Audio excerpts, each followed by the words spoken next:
morning and welcome. It's the Patriot Radio News Hour. A little bit under the weather. I'm Joe Jaquin, CEO of the Patriot Trading Group. Our toll-free number, 800-951-0592.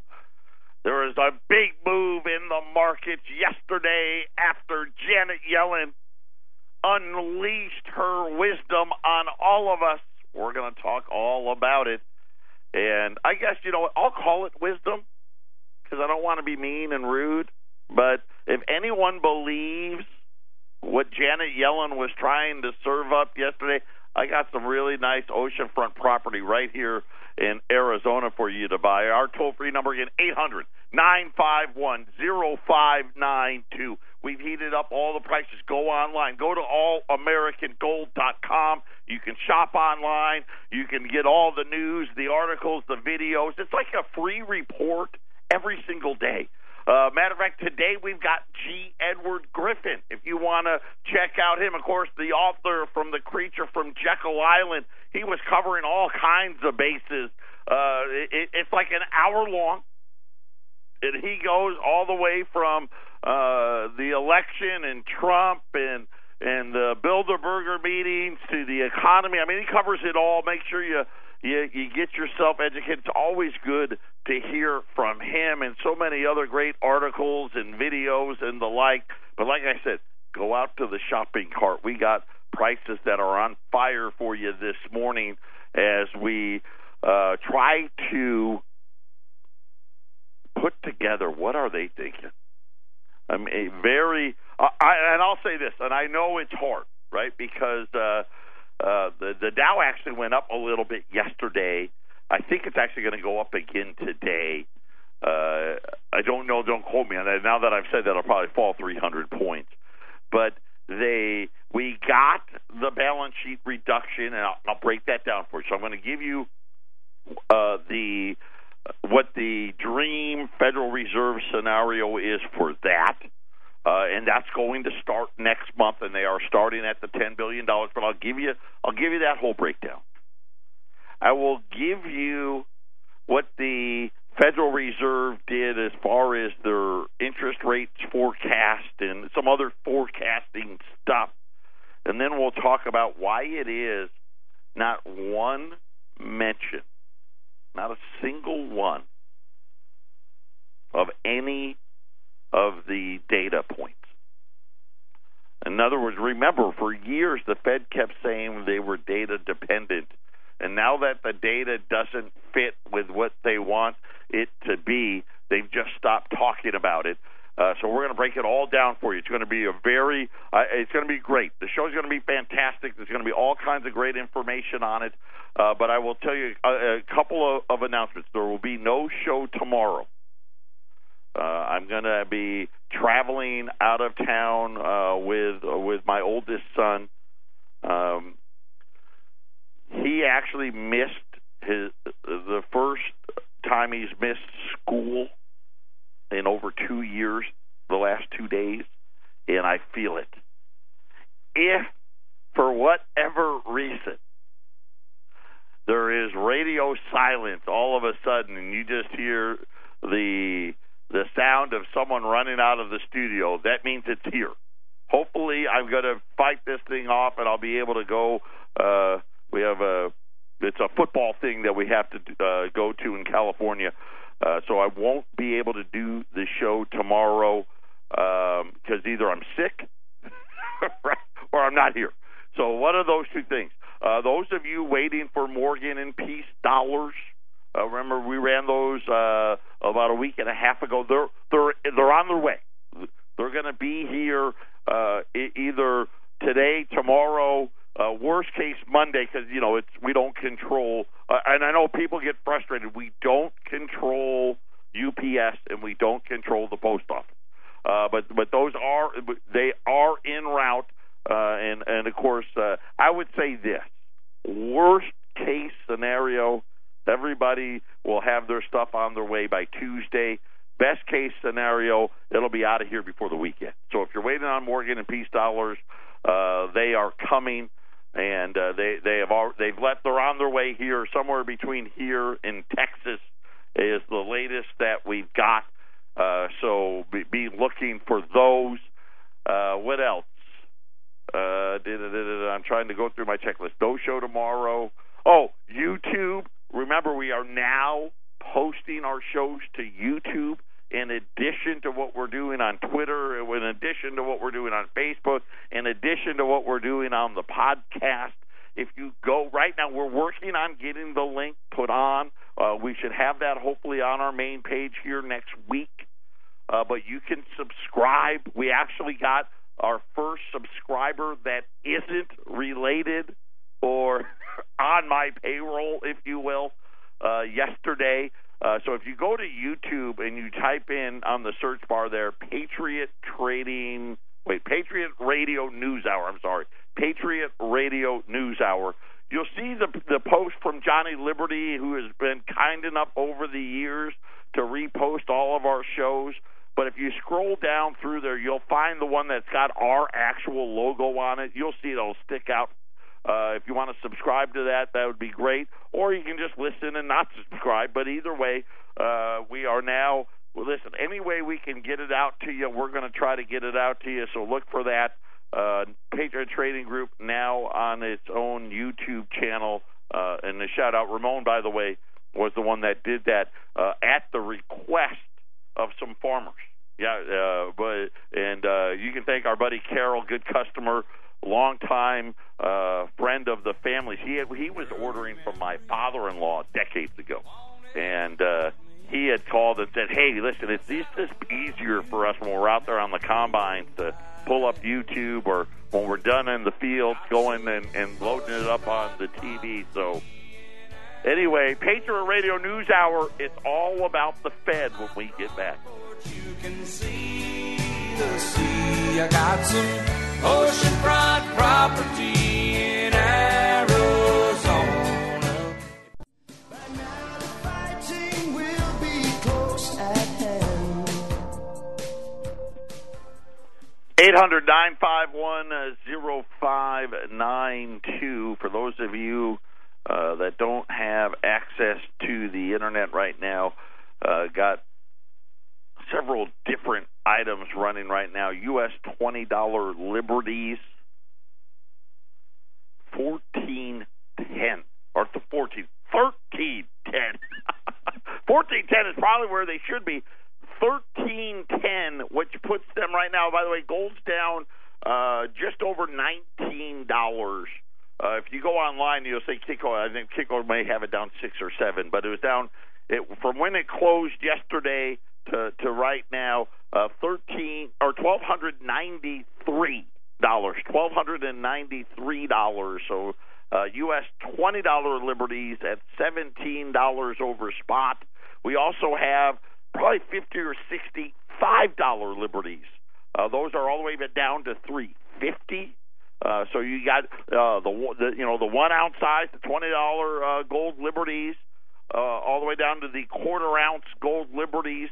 The $20 at $13.10, the $5 at $3.50. Rolls of U.S. Silver Eagles, those are down to $4.10 today. So by the way, silver is at $16.98. Let's go round it up. We'll call it $17 on silver this morning at 800-951-0592. Where to start? Let's start with what we learned yesterday. Okay, so the big shift, right? Because this was the importance of this meeting. Let's say, I guess, that makes it a little more important than some of the others, was the starting of the reduction of the balance sheet, right? This is essentially, they've created this huge bubble. They know it. And, yesterday, was it yesterday or the day before, we talked about all the reasons they gave for doing it, for doing quantitative easing. Their own economists, now, who, let's face it, these are the same economists that thought it was a good idea. And remember, the Federal Reserve is loaded, not just with the head members, right? And not just Janet Yellen, but almost all of the Fed governors, but definitely all of the people underneath them are academics. Right? They don't have any real world experience, right? They haven't run businesses. They don't know how the real economy works, and nor do they care. They wrote a big paper out of the St. Louis Federal Reserve kind of saying, yeah, you know what, that it didn't really work. Right? It didn't get inflation, right? We didn't get GDP growth, right? All the things that they said. What we did get was a big fat bubble that they pretend that they can't see. So Janet Yellen, she came out, and first let's talk about what it is that they agreed to do. So starting next month, they are going to sell $10 billion in a sell. They're not going to rebuy it. They're going to retire $10 billion of their $4.5 trillion balance sheet. $6 billion of that will be U.S. Treasuries, $4 billion in U.S. mortgages. And I say U.S., I'm assuming there are U.S. mortgages. So that's how they're going to get to 10. Every 3 months, so once every quarter, they would like to double it. Okay, so 3 months from now, that $10 billion would be $20 billion, and it would be $12 billion U.S. Treasury, $8 billion more. And they'd like to do that till they get to $50 billion. That's their dream scenario. When we're all said and done, a year from now, hey, we'll be doing $50 billion a month until we get to, somewhere around $3 trillion. In there, they said that, still gives us flexibility. We don't have to do it, but we would like to do it. Then and really, no one cared a whole lot about that. Nobody made any matter of fact, when it was first coming out and she first started talking, gold was actually had gone up. Gold was up about $9 at the time. And because that was kind of in line, and of course, like and I'll say this, smartly, they give themselves plenty of opportunity to not to do it. Hey, we're going to start it, and when the economic data doesn't come back the way we are hoping for, we don't have to do anything else. Then we got to the interest rates. Are they or are they not going to hike? What's the program? So when we go back to when they started raising rates, the Fed wants to get to 2%. Okay, we're at 1%. So they've done half of the job. So what they did is they said, here's the other half of the job. 1 rate hike this year, and specifically December, and 3 next year. Right? That was their big move. Now, that's exactly what they had in June. So the last time we heard from Janet about this, that's where they were at. 1 rate hike in December and 3 in 2018.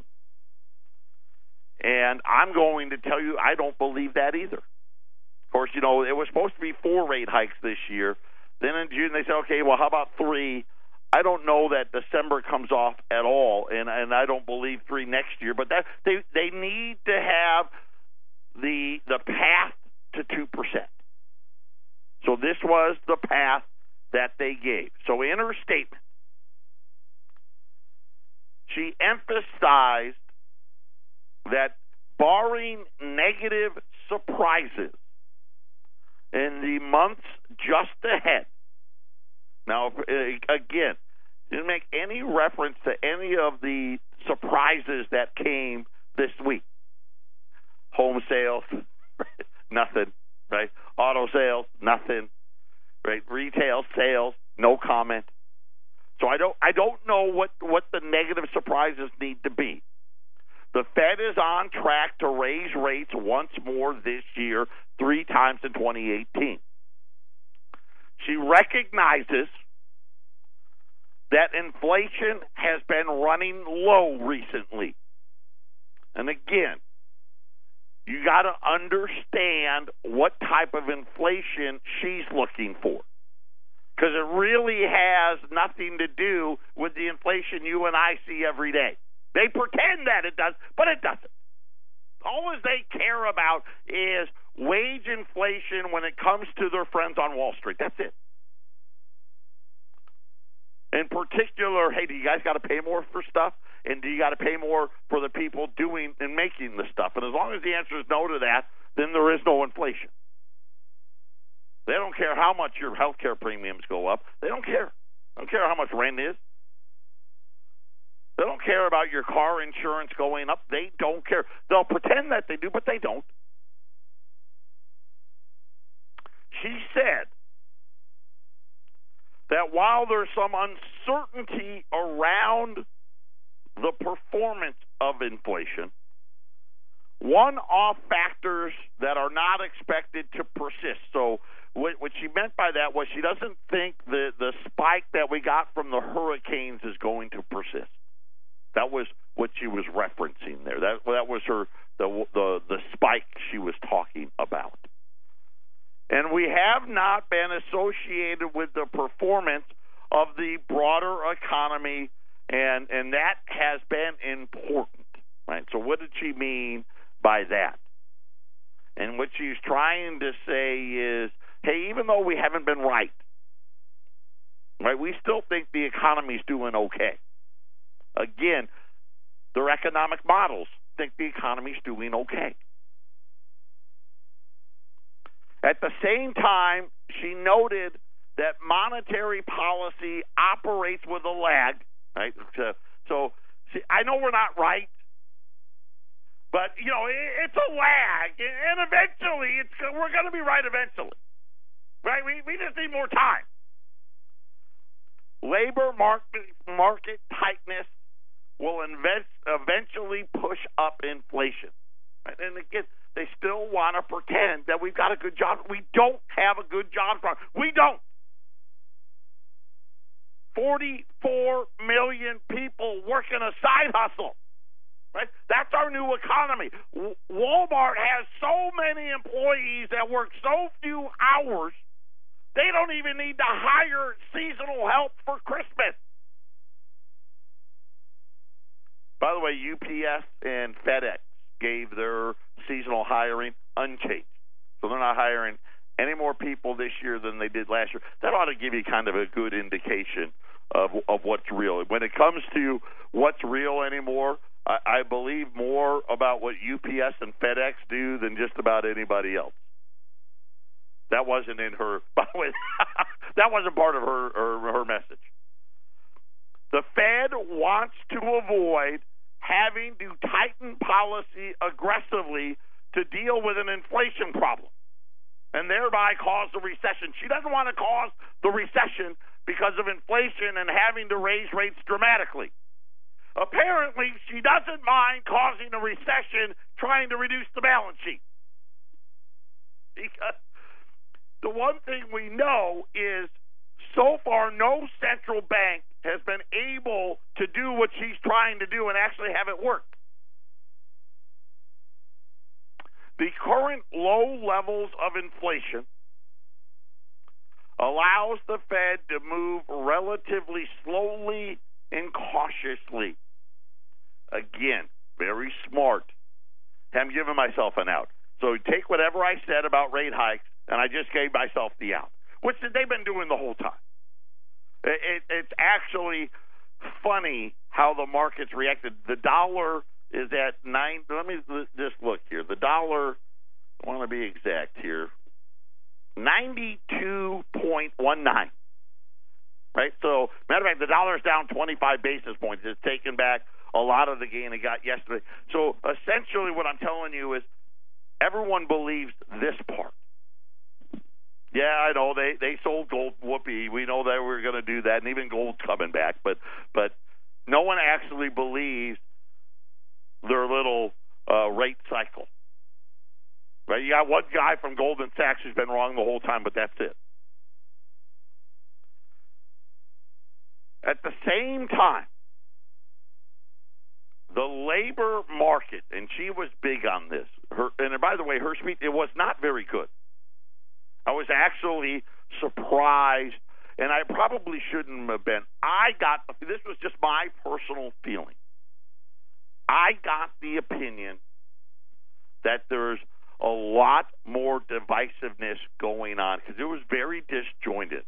Now, some of it had to do with the questions, but a lot of it, in my opinion, had to do with they're not really sure. And rightfully so, because the reason they're not really sure is they don't want to look at the real data. Because if they're looking at the real data, we'd have a... You know what's so funny is if this had been 20 years ago, even 15 years ago, any time before the crisis, it would have been... I would have loved to have been able to say, here's all the data, what would you say? And I promise you they wouldn't be talking about raising rates, right? They wouldn't be talking about reducing balance sheets or anything else. They would be talking about, boy, we need to be ready to provide stimulus. We're going to finish up with what we learned, and then somebody tried to explain to me, this way why the Fed doesn't care about the actual data anymore. It's fascinating. We'll be back after the break. This is the Phyllis Schlafly Report, a daily broadcast from Phyllis Schlafly Eagles. And we're upholding the legacy of Phyllis Schlafly, a constitutional attorney and articulate voice for traditional values for more than 70 years. And now, from the archives of Phyllis Schlafly Eagles, here is Phyllis Schlafly. Tomorrow is the anniversary of some of the most famous words in American history. It was on September 22nd, 1776, that a 21-year-old man named Nathan Hale was hanged by the British and uttered the great words, "I only regret that I have but one life to lose for my country." Nathan Hale graduated from Yale with first-class honors at age 18. He was a teacher in a local grammar school who volunteered to serve in George Washington's army. In 1776, Washington called for a brave volunteer to take on the mission of going as a spy behind enemy lines to find out the location of the anticipated attack by the British. This was such a dangerous mission that Nathan Hale was the only one who volunteered. He volunteered to penetrate the British line at Long Island and left on his mission on September 8, 1776. Hale was captured by the British on his return to the American forces. The very next morning, without any trial, Nathan Hale was hanged from an apple tree in an orchard near what are now the streets of East Broadway and Market in New York City. No one knows where his body was buried. A life-size statue of Nathan Hale stands at Yale University, and at least a half a dozen copies of that statue are in other prominent places, particularly and most appropriately at the CIA headquarters, and also in front of the Chicago Tribune building in Chicago. Nathan Hale's great-nephew, the well-known author Edward Everett Hale, later wrote, "We are God's children, you and I, and we have our duties. Thank God I come from men who are not afraid in battle." Every school child should know the name and famous words of Nathan Hale, because he is the kind of man who won our independence for us.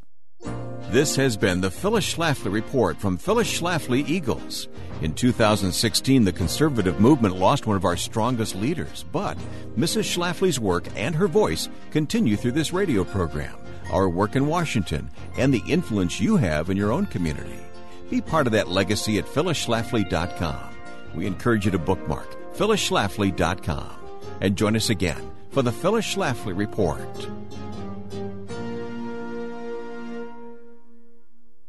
He was backwards, use words like no sir.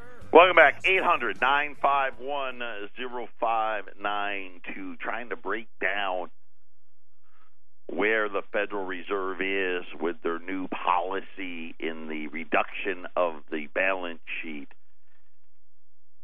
And it was hard. It was hard for me to listen because I get frustrated when they don't want to use the facts.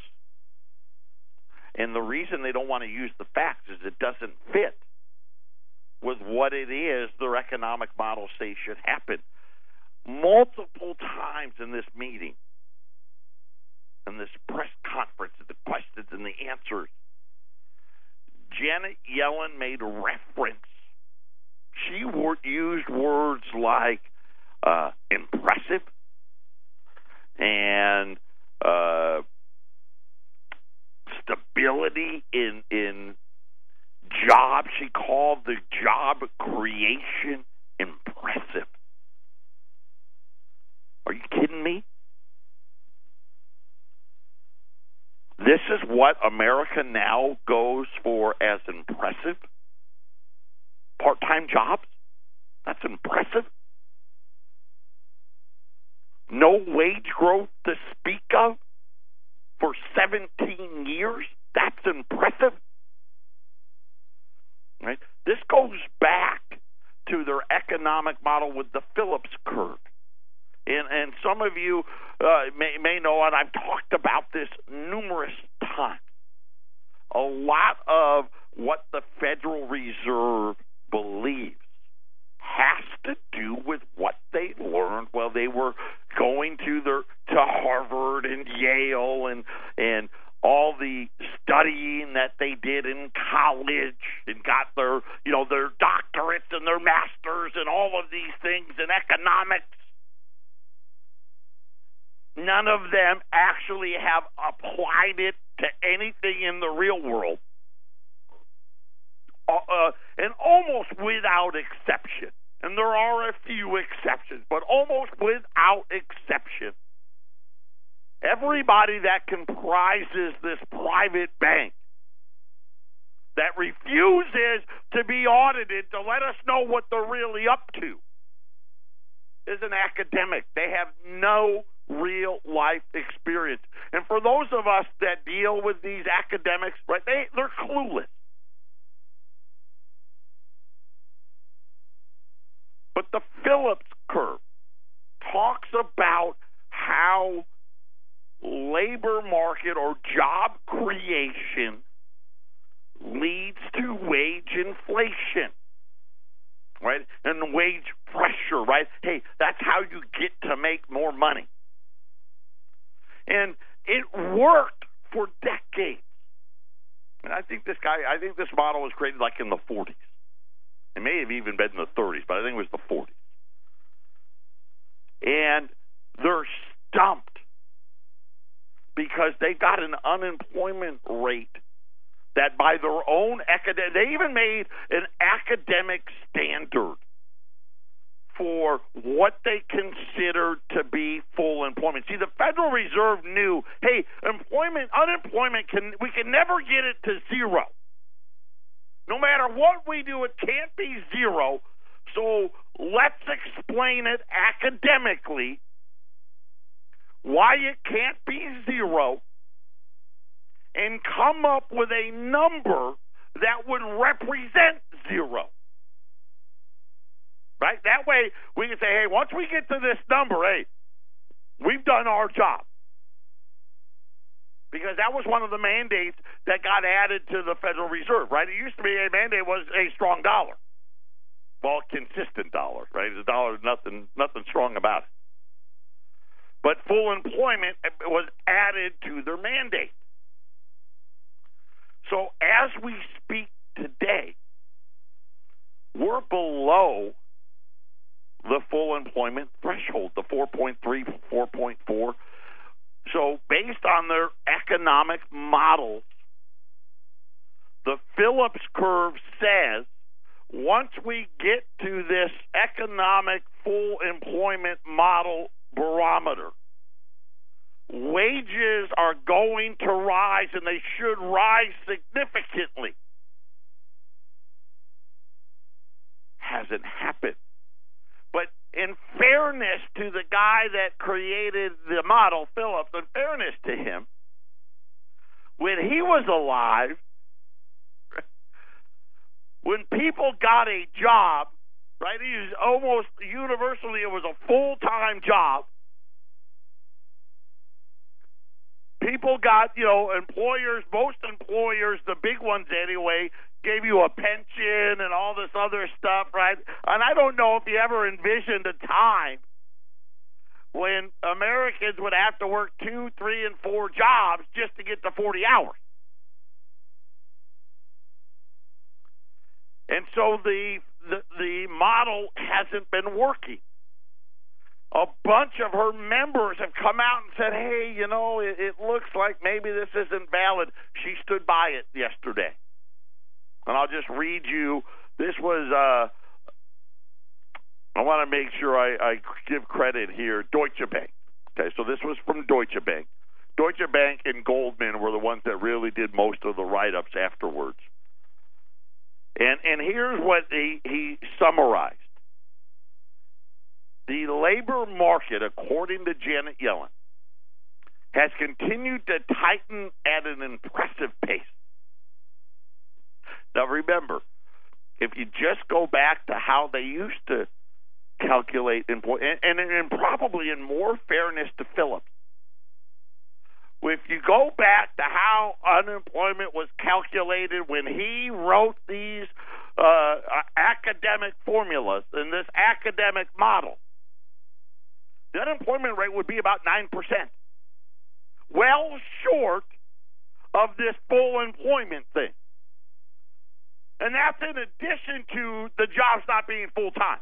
Okay, so I want to give fairness here. Still, despite that, and she knows they've done this, despite that, she wants to call it impressive. Just look at it. How impressive is it? Home ownership. It's the lowest it's been since they've really been keeping records. Right? 40% of Americans can't own a home. That's not impressive. That's not a good job. Because let's face it, still today, I believe this universally, and not ever. There's always a few oddballs out there. Home ownership is a goal of every American out there, and the only way you can get it is you got to have a good job. We'll finish up with this when we return.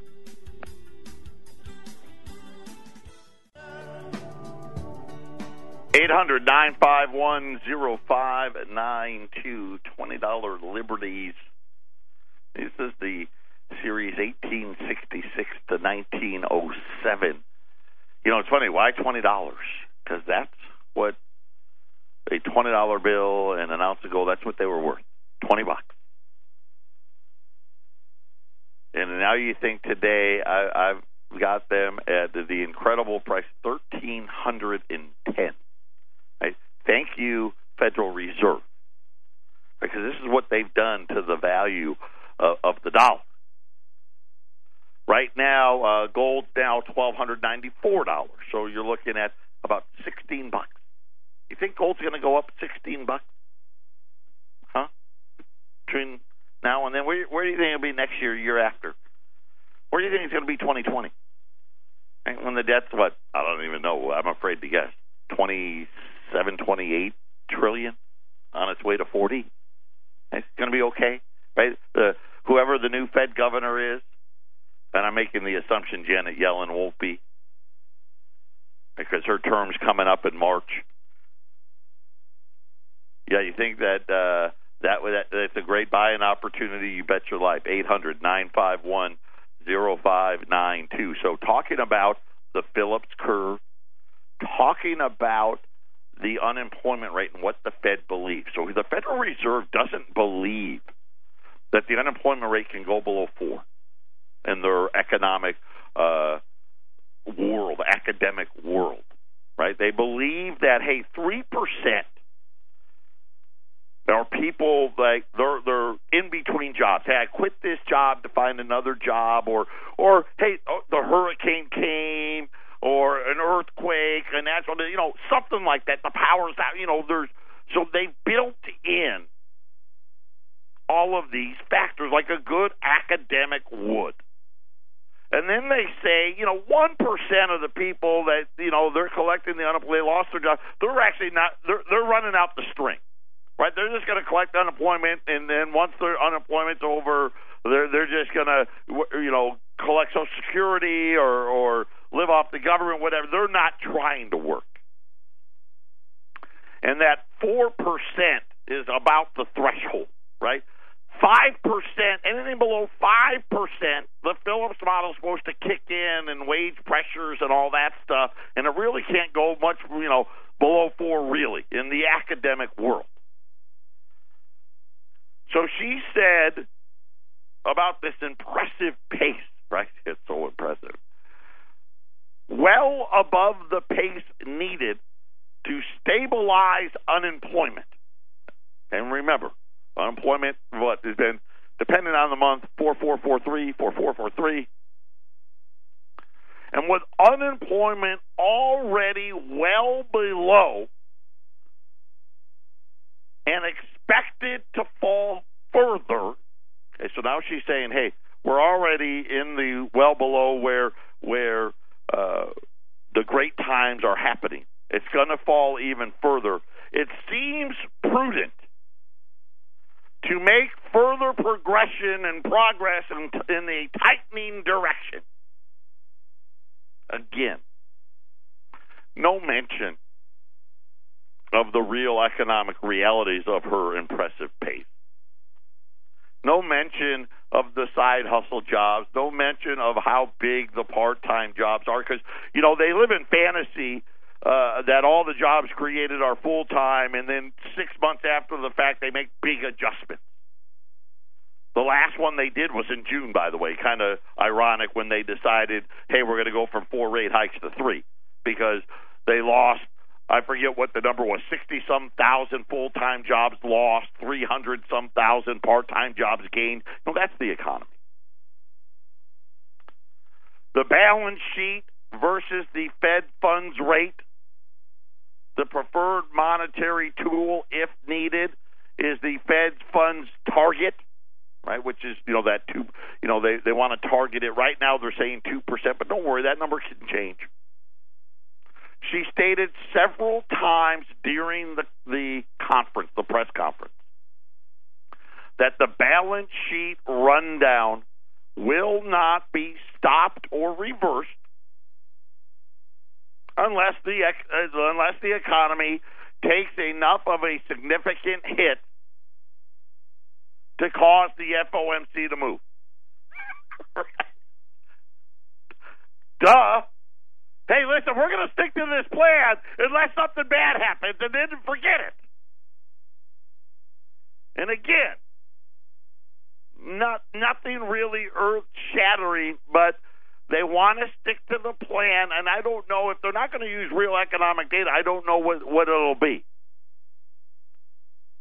And then she was asked about, unfortunately, regulation, because, at Jackson Hole, she kind of took a shot at Donald Trump about, hey, we shouldn't be rolling back these regulations. We got to keep them in place. This one, she said, hey, maybe. Some can be rolled back, but, still sticking to the majority need to be in place. There may be some redundancies, blah, blah, blah. Then what really was funny, it really wasn't funny. So what they did is they deemed this to be hawkish, that the 1 more rate hike this year, 3 next year. Because I think most of them were thinking it was none this year and 3 next year, and who knows, maybe none this year and none next year, and nobody was certain. But at least the Fed gave their stance, right, how we're going to get to 2%. And then they said, by the way, 2019, 2020, they actually lowered all their forecasts. So they were a little more, I guess, upbeat about right now and a little more downbeat about what's coming. And kind of washed it in the wash. But that was pretty much summing up what it is that the Federal Reserve did and is going to do, and again, giving themselves plenty of leeway. When we return, we're going to wrap it up with the actual economic data and why it doesn't matter. Final segment here on this Thursday. Remember, no show tomorrow. U.S. $20 liberties are at $13.10. Back to gold's down $12.93, so $17 over spot. U.S. $5 liberties all the way back down to $3.50, and then rolls the U.S. Silver Eagles $4.10. So we've got you covered. You want silver, you want fractional gold, you want 1 ounce gold. We got you all covered. 800-951-0592. Now, I've been telling you that they don't want to pay attention to the data. And someone actually wrote about it. They said for years, policymakers have been emphasizing data dependency. Right? Remember that? That used to be the jargon they gave us. And it said it took a while to fully register the message. And as a result, we often got whipsawed by throwaway comments from Fed officials. They said everyone got with the program in 2016, but now the Fed policy has moved on. The relevance of data is declining. See? Who cares? Policymakers around the world are trying to make crystal clear that they'll ignore that which doesn't fit the narrative. Many financial commentators, which I'm a commentator, have failed to make the transition and are incorrectly transfixed by each of the data releases, right? Which is what I feel, right? Because all the real data doesn't even correlate to what Janet Yellen said, which is the reason why we've got the bubble, it's the reason why we're in this mess, and all of these things. U.S. inflation hasn't hit the target in years. And this guy, and he makes a great point. Fed members have been consistently saying that it's a side issue. The FOMC is focused on normalizing policy, and so far this year, the Fed's, their PCE, that's their favorite inflation gauge, by the way, the PCE price index has fallen from 1.9 all the way down to 1.4, yet they're still talking about raising rates. And essentially, it isn't to say that the data is completely irrelevant, but for traders it may be, but it doesn't decrease the importance of individual releases, and it's too quick to fade asset price reactions, blah, blah, blah. In other words, what he's saying to me is, hey, they've moved on. Forget what the data points say. We're going to tell you how you should feel and how it should be, and that's a very, very dangerous place to be, because now you're over what? You're over exaggerating what is real and what isn't. Right? You're saying what isn't real is far greater than what is. And this is the problem with the academic stuff. Right? It doesn't really work. And now we're going to see the effects of this. And like I said, as long as they keep themselves focused on their academics, we're never going to fully recover. 800-951-0592. Make sure you take the time and put some more assets away. We'll be back on Monday. Everybody